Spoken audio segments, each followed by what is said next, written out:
You see, gentlemen, she walked out during the storm and called it self-respect. She said she left to find herself. She'll tell all of her friends and family that she abandoned you because you two were just incompatible. But it wasn't her fake standards that caused her to leave. It was impatience. When you date your coworkers, arguments do not stay private and the breakups are never clean. And that's if you're still employed when she decides to finally pull. Saying that goes behind every great man is a great woman. And it's true. Maybe 2% of the time, because these days 98% of bitches really ain't shit. But there's another saying that is far more accurate given the state of modern relationships. And that saying is, behind many successful men is a woman who left when life got hard. I want you guys to let that sink in for a minute. She didn't leave because he was bad. She left because he was building. And building is always ugly before it's beautiful. You see, she wanted the finished man without the unfinished years. She wanted the crown without the weight. She wanted the reward without the risk. You see, gentlemen, she walked out during the storm and called it self-respect. She said she left to find herself. She'll tell all of her friends and family that she abandoned you because you two were just incompatible. But it wasn't her fake standards that caused her to leave. It was impatience. And a man remembers that. He doesn't remember the arguments. He doesn't remember the insults. But what he does remember is the timing. When he needed belief, she needed comfort. And when she leaves, something within him hardens. Not into hatred, but into clarity. And that is when the work gets hard. Gym, business, discipline, silence. He stops talking and starts stacking, because pain becomes fuel when you stop begging for love and start earning power. Then when he wins, all of a sudden she says, I've always supported him. Suddenly she misses what they had. No, bitch, you missed what he became. You see, gentlemen, women don't regret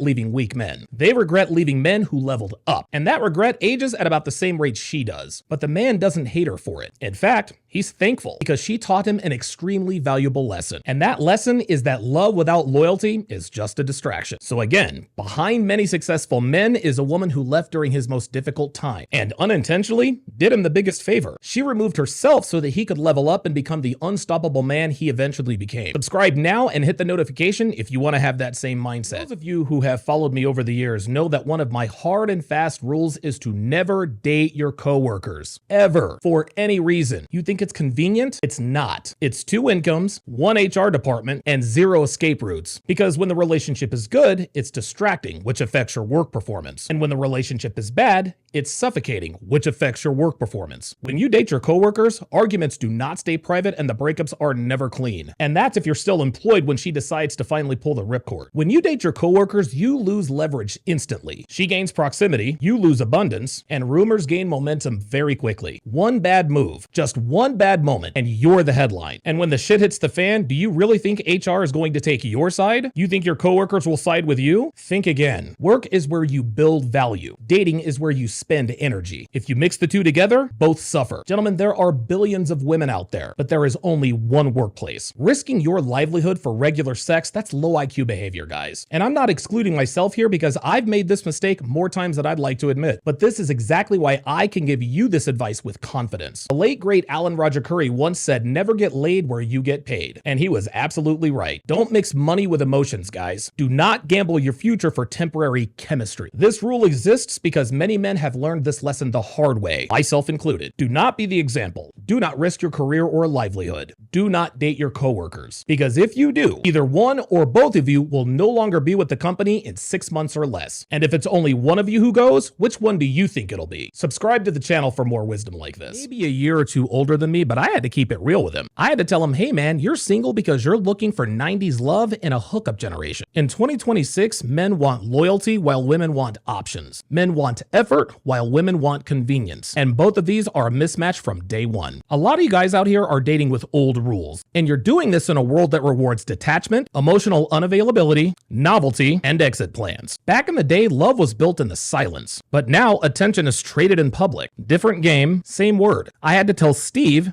that he is searching for depth in a culture addicted to dopamine. That ain't romantic. That's naive. You bring patience, they bring drama. You bring intention, they bring comparison. And modern dating doesn't punish disloyalty. It rewards it with more options. That's the system we're playing in, gentlemen. So you're not unlucky. You're just operating with outdated expectations. Because the men who win with women today do not beg for old love. They adapt, they screen more carefully, or they walk away entirely. I'm not saying that 90s love was fake. It just doesn't live here anymore. So you can either adjust your standards to reality, or you can accept solitude with dignity. Either decision beats the hell out of delusion. To this day, day, I regret ever having pursued her. So the lesson here, guys, is that no matter the situation, no matter the excuse, never ever touch another man's wife. I don't care how unhappy she is. I don't care how easy she makes it. I don't care how shamelessly she moves. That's not opportunity, guys. That's a test. Because a woman who does not respect herself will offer herself to anyone. But a man with a spine knows when to walk away. Sleeping with another man's wife isn't alpha. It's not winning, and it damn sure isn't status. It's situational and emotional poverty. Because you're not just disrespecting him. You're disrespecting his name, his family, his bloodline, and even his ancestors. Successful civilizations were built on one rule. Men respected other men's households. Hell, even the Bible tells men, thou shalt not covet another man's wife. Break that rule and you don't become powerful. You become untrustworthy. Because a man who violates another man's home is a man who can never be trusted around other men. High caliber men don't steal scraps. They don't move in the shadows. They don't take what brings chaos. High caliber men choose order over impulse. Just because she belongs to the streets does not mean you have to walk out there with her. And just because she let other men smash does not make it any less damaging if you do it too. Self-control is masculine. Restraint is power. So you can respect women who are respectable, but you must always respect your fellow man. Because the man who betrays another man's home will eventually lose his own. Not because of karma, but because of cause and effect. Because a man who makes other men's wives his targets will eventually have his woman targeted. That's the code. Break that code and you will pay dearly.